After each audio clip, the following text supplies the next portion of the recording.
Alors normalement, je vais pouvoir démarrer la présentation. Est-ce que la présentation est à l'écran? Oui, Ok.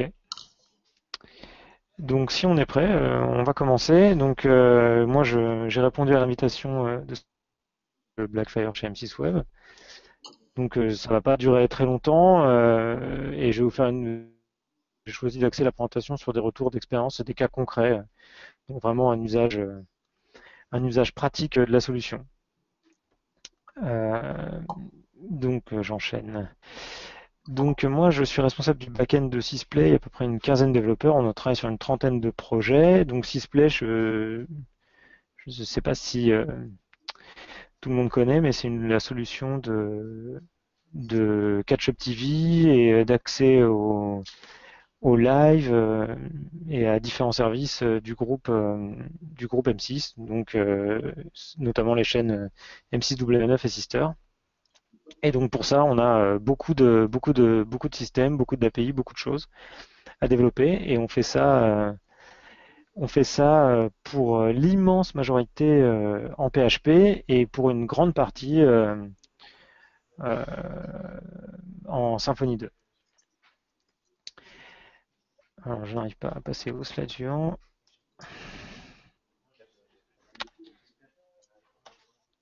Est-ce que vous me voyez encore? oui. J'ai un petit souci avec le logiciel.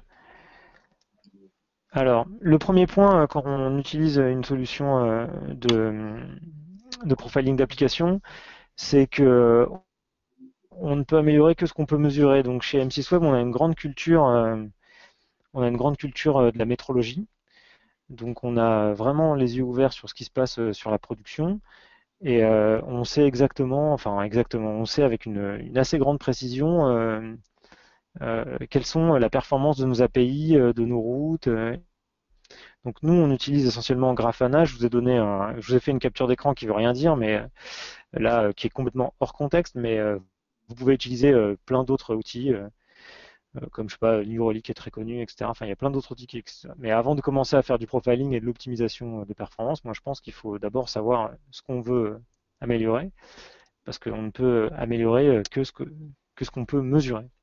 Donc ici, nous, on est tout à fait capable de connaître, par exemple, les temps de réponse de nos API.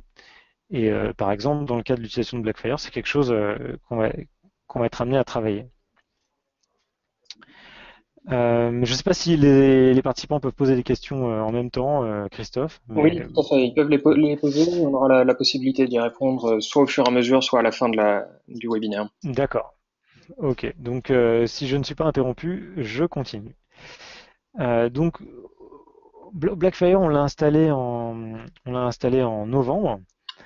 Et donc, on a commencé avec la version, je sais pas comment on l'appelle, Christophe, la version gratuite ou, enfin, ouais, voilà, Oui, la version euh, 1, en tout cas, telle qu'on voilà, qui nous a permis de découvrir la solution.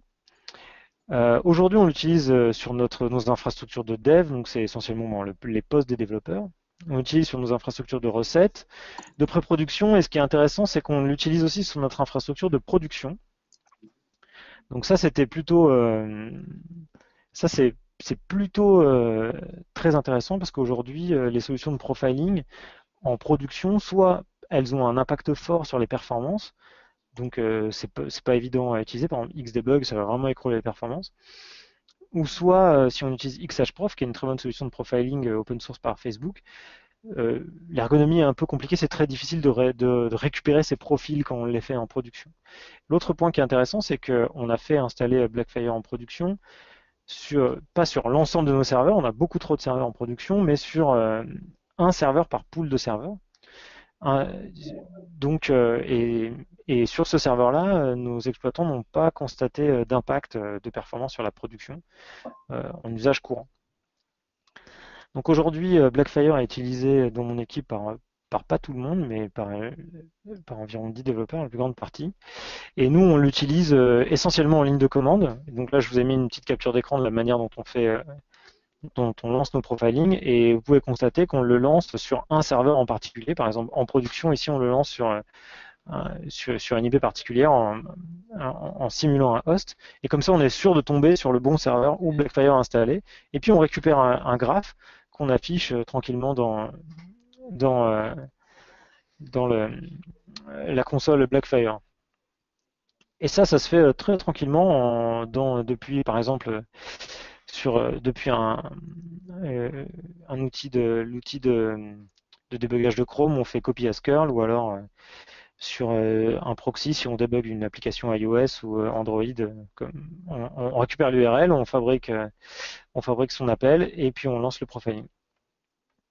Donc là, je vais détailler 3 cas d'optimisation euh, qu'on a fait récemment, enfin les 3 cas que j'ai essayé de trouver les plus variés et puis les plus intéressants depuis qu'on dispose de Blackfire.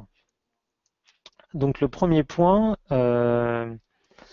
c'était un cas d'un back-office un peu, disons, un peu legacy en ZFramework 1, où on était confronté à des pages qui étaient très lourdes. Et donc sur ce back-office, on n'avait pas de debug toolbar, une chose comme ça pour permettre de visualiser ce qui se passait vraiment sur la page, sur là où les pages. Et donc Blackfire était très utile parce qu'on a pu, en faisant du profiling, voir qu'on faisait un nombre de requêtes très excessif et visualiser précisément là où on perdait du temps. Donc ce qui est intéressant, c'est qu'on a fait, c'était vraiment un gros souci ces pages-là euh, pour les utilisateurs. Donc il y avait vraiment une déperdition d'énergie très grande, mais on avait du mal avant de disposer de l'outil, on avait du mal à se projeter dans la résolution de ce problème. On se disait bon, ça va nous prendre beaucoup de temps, on n'est pas sûr de trouver. Et donc là, en faisant un profiling, on a vu assez rapidement où était le bouchon de performance. Donc il était sur le nombre de requêtes qu'on faisait et puis comment on itérait dessus. Et en une journée, on a atteint un gain de performance assez important en diminuant de 70% le nombre de requêtes et en améliorant la vitesse de 30%, etc. Donc ça, c'est un premier exemple. Et ce qui est intéressant dans cet exemple, c'est que ça a très très bien marché sur un code non optimal. Le deuxième exemple, c'est une optimisation de configuration Symfony 2. Donc il faut savoir que mon équipe, elle est déjà très, comment dire, attentive à la performance. Donc par défaut, moi j'estimais on était déjà sur des services relativement performants. Là, ce qui est intéressant, c'est que nos exploitants ils nous ont signalé un service qui chargeait beaucoup anormalement selon eux en soirée. Et donc, comme ça ne coûte rien, on a fait un profiling en prod et on s'est aperçu qu'en production, on avait tout simplement des bundles non utiles activés. C'est-à-dire qu'on avait des routes qui répondaient, comme le montre le graphique, en 80 millisecondes, ce qui est déjà pas mal, enfin pas trop mal. Donc pour nous, en voyant ces temps-là, on s'était dit bon ben, on est bien là sur cette API-là. Mais comme nos exploitants nous signalaient des, des, des- des performances un petit peu difficiles en soirée, on a fait ce profiling et en quelques heures, on a pu désactiver des bundles inutiles et, euh, et obtenu, voilà, vous voyez donc la flèche rouge qui marque le graphique, c'est le moment de la mise en production et on obtient des performances largement améliorées. Donc ce qui est intéressant, c'est qu'on a fait la mise en production, nos exploitants nous ont dit soit le service est par terre, ou soit vous avez été super fort sur l'optimisation. Donc là, c'est un copie d'écran de notre outil de chat, hein. C'est sans trucage, hein, on voit au moment de la mise en production la diminution du CPU sur le serveur et notre sysadmin qui croit difficilement. Voilà. Voilà pour ce deuxième cas. Et enfin, je vais passer sur le troisième cas. Donc là, on était déjà sur une API déjà assez performante, sur laquelle on avait vraiment travaillé la performance. Et en fait, on s'est dit, on va chercher à optimiser la performance brute de Symfony 2, donc sans aucun traitement métier. Donc on a audité la performance des pages qui sont en 404, quoi, donc des pages sur lesquelles on rentre juste dans le système de routing. Le système de routing ne détecte rien, on passe dans le kernel Symfony 2, on rentre dans le système de routing, on n'a rien détecté, et puis on rend une 404. Et donc sur la performance qu'on avait, sur ces pages spécifiques, on avait une performance de 10 millisecondes. Et on s'est dit un peu, là c'était, je me rappelle très bien, on a fait ça entre Noël et le jour de l'an, on a un peu hors, un peu en temps masqué, hein, on a fait cet exercice-là. Et en une journée, on a trouvé une optimisation sur un bundle de logs. Euh, on l'a trouvé assez rapidement. On a détecté le problème assez rapidement et on l'a corrigé en une journée. Et ce qui est intéressant de voir, c'est qu'en termes de performance brute, on a quand même largement amélioré les choses. Enfin, on est passé de 10 à 6 millisecondes, on a gagné 40% de performance. Donc, c'est des chiffres qui peuvent paraître petits, 10 à 6 millisecondes, mais quand on cumule ça sur des infrastructures très larges, bah, ça fait une grosse différence, hein, ces performances, surtout que ça se réplique sur le CPU. Et donc, la correction, c'est sur un bundle de logs qui est diffusé en open source, hein, d'ailleurs. C'est pour ça que je vous montre le code assez tranquillement. On a interverti deux lignes en fait. Donc il y avait un cas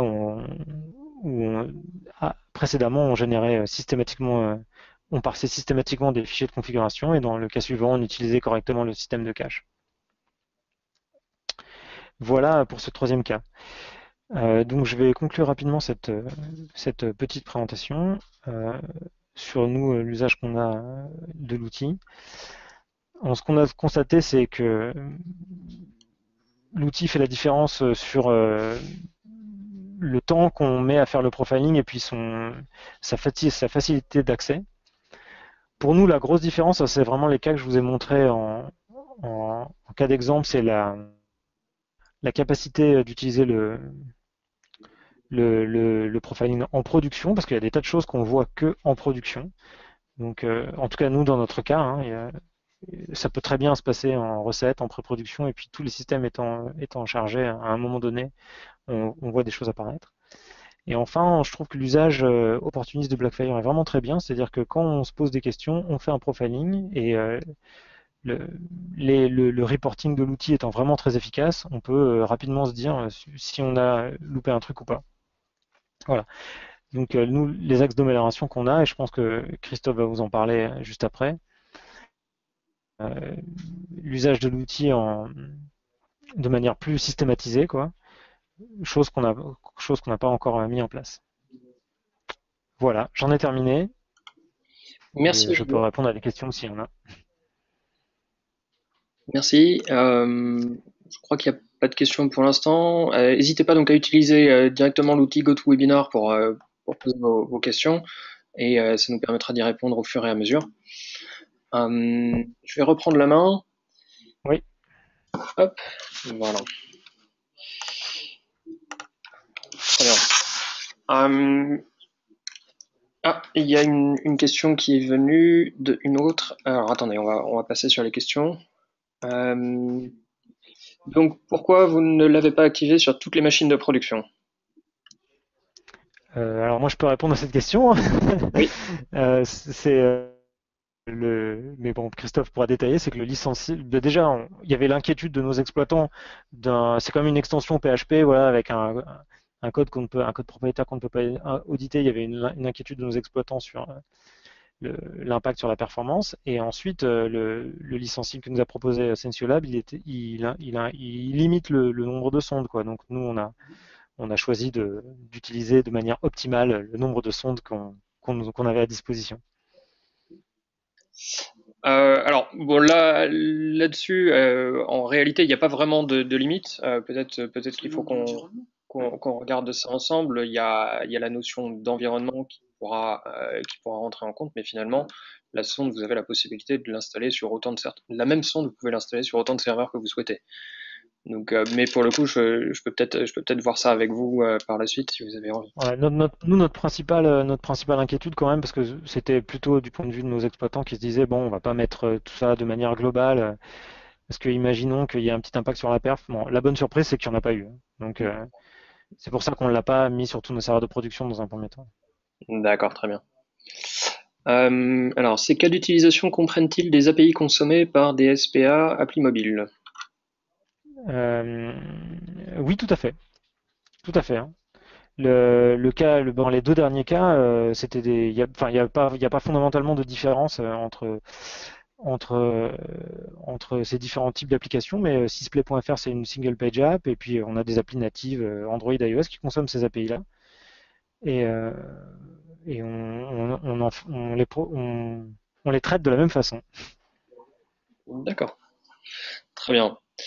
Donc je vais reprendre rapidement avec une présentation en quelques slides qui sera directement suivie par une démo, un exemple très concret de l'utilisation donc des tests automatisés avec Blackfire.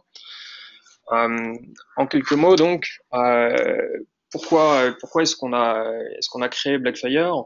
On part donc de ce constat qui est déjà bien connu que une grande partie des utilisateurs qui doivent attendre plus de 3 secondes pour le chargement d'une page quittent le site et souvent à jamais. Donc ça représente tout autant de business perdu. Euh, et voilà, jusqu'à maintenant, il n'y avait pas vraiment de solution qui permettait de prévenir tout ça. Un deuxième constat aussi est que, de manière générale, un problème de performance, plus on le détecte tôt, moins ça va coûter cher à gérer. Alors, ces chiffres que je vous montre sont assez indicatifs. Le point est essentiellement d'expliquer que ben voilà, si vous le détectez en développement, c'est quelque chose sur quoi vous pouvez agir très rapidement, qui va impliquer peu de gens dans votre équipe, qui va pas vraiment rallonger les process. Et voilà, au fur et à mesure que vous passez sur des environnements de staging et d'environnement, vous avez d'autres outillages qui viennent en compte. Il y a plus de temps pour repartir sur du dev, revenir sur les environnements de test. Et évidemment, c'est encore pire une fois que vous passez en production, puisque là, ça va directement impacter vos utilisateurs et donc potentiellement votre business. Comme je vous expliquais, jusqu'à aujourd'hui, il n'y avait pas vraiment d'outils PHP qui permettaient de résoudre ces problématiques-là.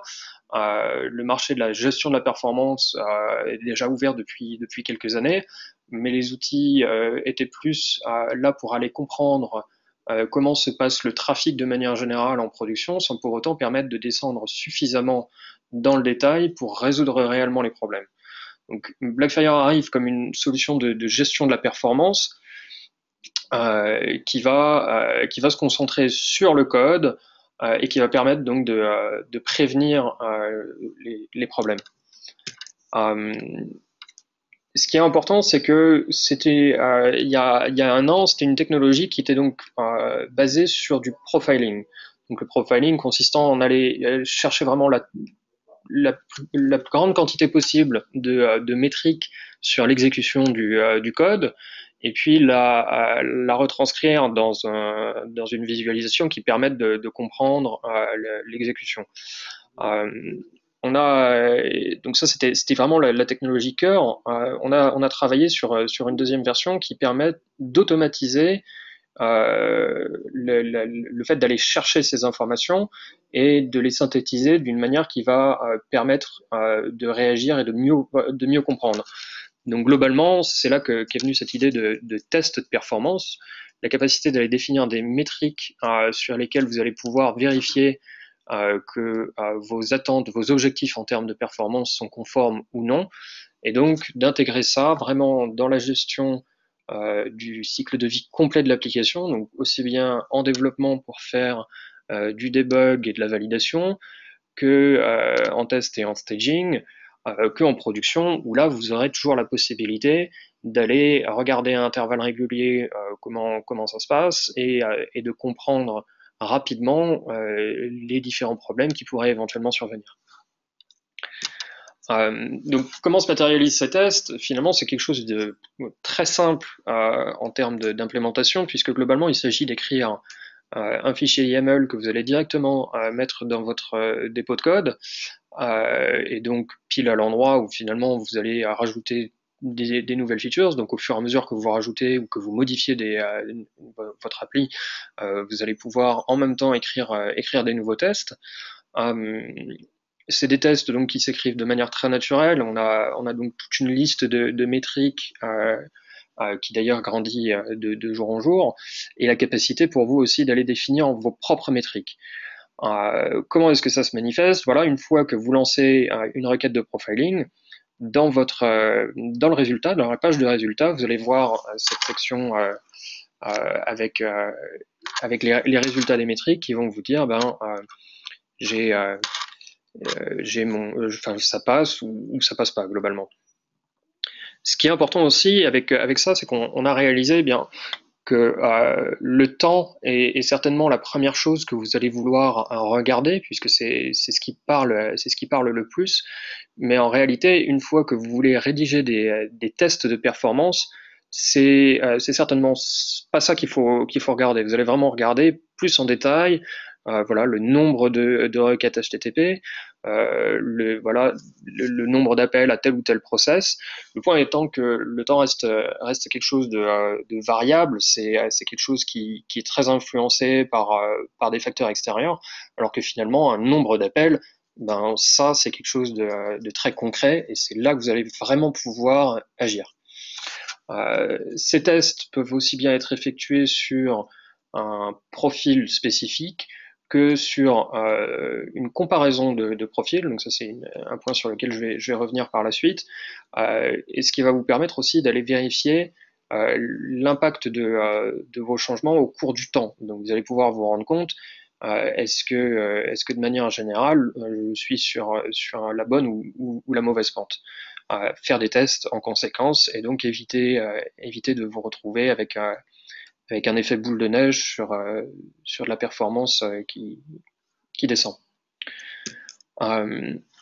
Une fois que vous avez rédigé ces tests, dans le même fichier YAML, vous allez avoir la possibilité d'aller définir des tests, des scénarios de test.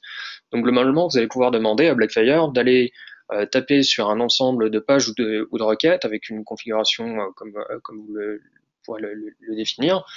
Et puis, vous allez pouvoir dire à Blackfire, maintenant lance-moi tous ces scénarios et retourne-moi les résultats. Donc vous avez votre fichier YAML qui définit ça, et vous avez le rapport de build que vous pouvez voir sur cet écran, qui va permettre de comprendre exactement, voilà, sur ma homepage tout va bien, il n'y a pas de problème, par contre sur ma page de recherche, visiblement, mon wall time n'est pas bon, a priori, c'est pas grand chose, mais j'ai l'air de manger un peu trop de mémoire aussi.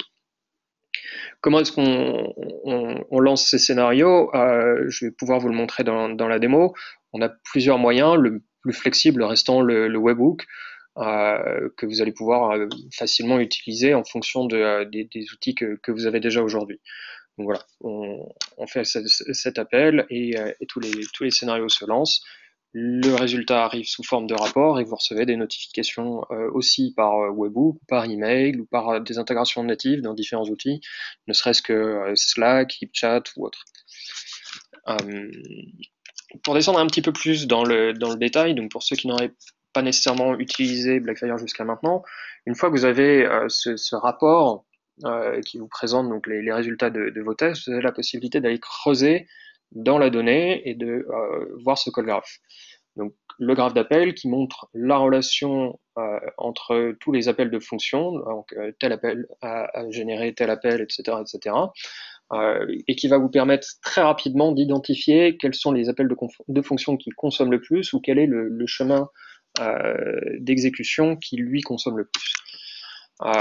Ça, vous aurez la possibilité de le faire aussi bien sur le wall time, donc le temps tout compris d'exécution, l'IO, la mémoire, les requêtes HTTP, les requêtes SQL, voilà.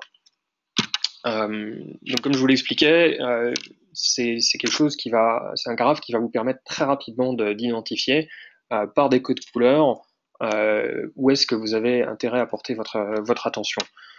Donc soit avec le fameux temps exclusif, soit le temps inclusif. Et donc voilà, c'est très rapide. Je vous montrerai de nouveau dans la démo. Une fois que vous avez vraiment pu déterminer le moment où vous allez pouvoir changer quelque chose, apporter une solution, ce qui est important évidemment, c'est d'aller pouvoir comparer tout ça et de comprendre exactement si vous avez amélioré les choses. Évidemment, vous avez toujours le trade-off à faire entre, enfin, vous allez facilement avoir un trade-off à faire entre mémoire et temps, et c'est finalement une fois que vous avez vraiment la donnée que vous allez pouvoir comprendre exactement ce qui convient de faire. Euh, pour terminer sur les slides, donc Blackfire se décline en plusieurs éditions, comme Olivier le mentionnait tout à l'heure. Il y a une édition qui est gratuite, qui se concentre vraiment sur cette technologie de profiling, qui ne comprend pas les tests. Et donc les éditions Premium et Enterprise, elles, vont permettre de lancer tous ces tests automatisés et puis de gagner au fur et à mesure en flexibilité, en capacité d'intégration avec vos outils et votre environnement actuel. Voilà. Bon, n'hésitez pas si vous voulez me contacter, je pourrais vous donner plus de détails sur le sujet.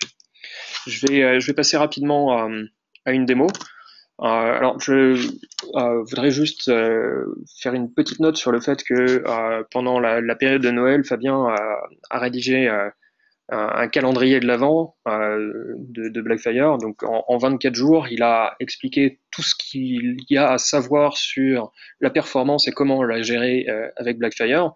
Donc, vous retrouverez ça sur notre site et avec donc beaucoup plus de détails, de manière très didactique, comment utiliser Blackfire.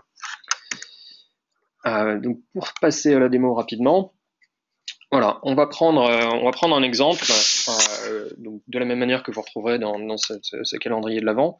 On a une instance de GitList ici qu'on va pouvoir aller profiler directement. Donc Olivier parlait de faire du profiling avec la ligne de commande. En effet, c'est quelque chose qui vous offre une grande flexibilité. Maintenant, on a aussi travaillé sur une extension Chrome qui, elle, va vous permettre de vous balader dans votre appli et puis directement d'aller décider de lancer des requêtes de profiling. Donc là, je vais le faire tout de suite. C'est quelque chose qui prend un tout petit peu de temps. Comme vous voyez, en fait, le principe est que on effectue plusieurs itérations de profiling pour ensuite agréger et moyenner les données, ce qui permet d'avoir des résultats plus fiables, plus stables, puisque ça peut toujours être soumis à un moment ou à un autre, le CPU par exemple, qui est surchargé. Donc voilà cette première vue de call graph avec la liste des appels de fonctions et puis ce graphe d'appel qui montre la relation parent-enfant. Ici, on identifie très rapidement qu'il y a potentiellement une surconsommation au niveau de stream select. Alors c'est pour le coup quelque chose où on va pas forcément pouvoir agir. Et donc le point va être de remonter dans le graphe pour finir par trouver quelle est la partie de mon code que je vais vraiment pouvoir toucher. Donc là on est dans du Symfony, on remonte, et là j'ai donc getVersion qui est a priori quelque chose qui n'a pas forcément d'intérêt à être appelé 10 fois. Une fois qu'on a la valeur, on peut la mettre en cache. Donc je vais simuler, alors on a prévu un fixe pour ça. Je vais pouvoir aller le profiler lui-même et puis voir comment ça se passe.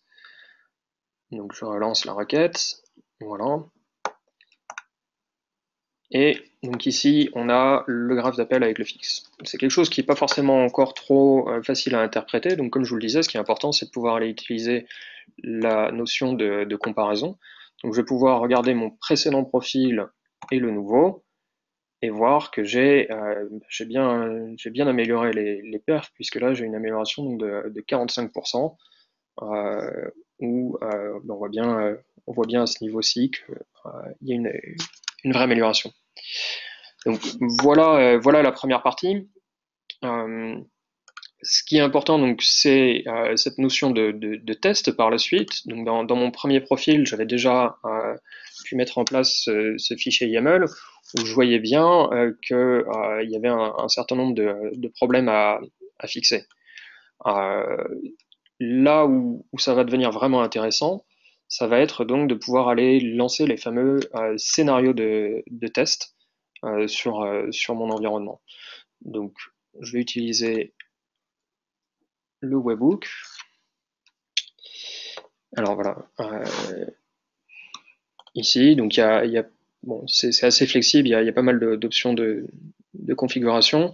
Voilà, je vais mettre le endpoint sur mon URL. Je vais directement pouvoir lancer tout ça pour obtenir le rapport complet donc de mes tests. Donc là, de la même manière, ça prend un petit peu de temps puisque on va aller lancer les fameuses requêtes de profiling sur plusieurs pages. Voilà, ça devrait bientôt être disponible. Certains résultats qui commencent déjà à arriver. Ce qui est intéressant aussi, c'est que je vais pouvoir directement recevoir des notifications. Voilà, elle est déjà arrivée sur Slack. J'ai rajouté une intégration Slack, donc on voit déjà un premier niveau de rapport. Donc ce genre de notification est disponible aussi sur d'autres outils comme je vous l'expliquais. Voilà, mon rapport est disponible. À partir de là, j'ai toujours la possibilité donc d'aller creuser plus en détail, donc voir sur ma fameuse page de recherche ce qui se passe et comment voilà comment je vais pouvoir aller comprendre exactement les différentes problématiques. Voilà globalement en quelques minutes comment ça fonctionne.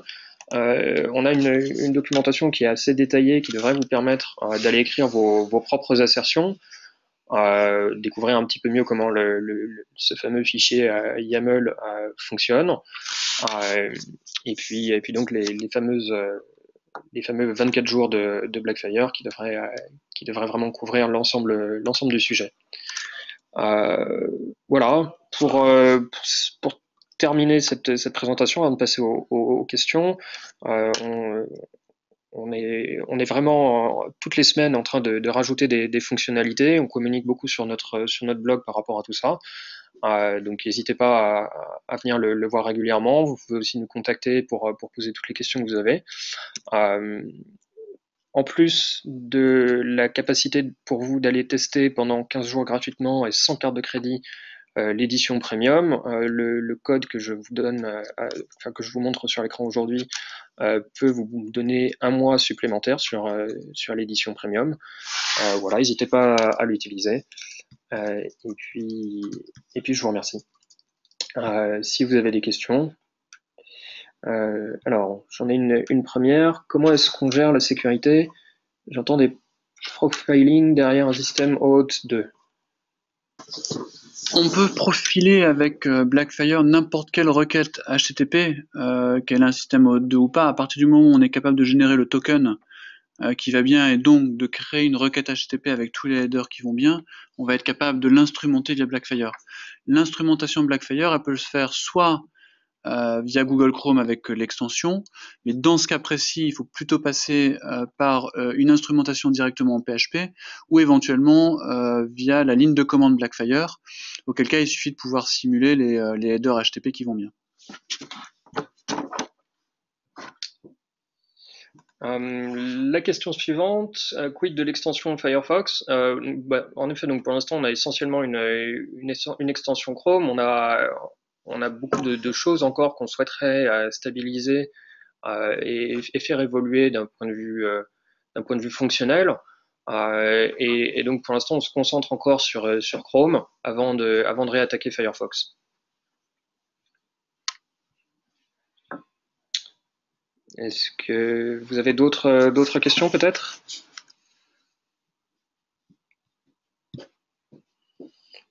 Non, très bien. Bien écoutez, je vous remercie beaucoup. Je remercie aussi beaucoup Olivier Mansour donc d'avoir pu nous faire ce témoignage. Et puis j'espère qu'on pourra vous représenter avec lui bientôt les résultats qu'il aura obtenus avec l'automatisation des tests euh, sur ses différents sites. Ah, Pas de attendez. problème, avec grand plaisir. Ouais. Merci beaucoup. Au revoir. Au revoir.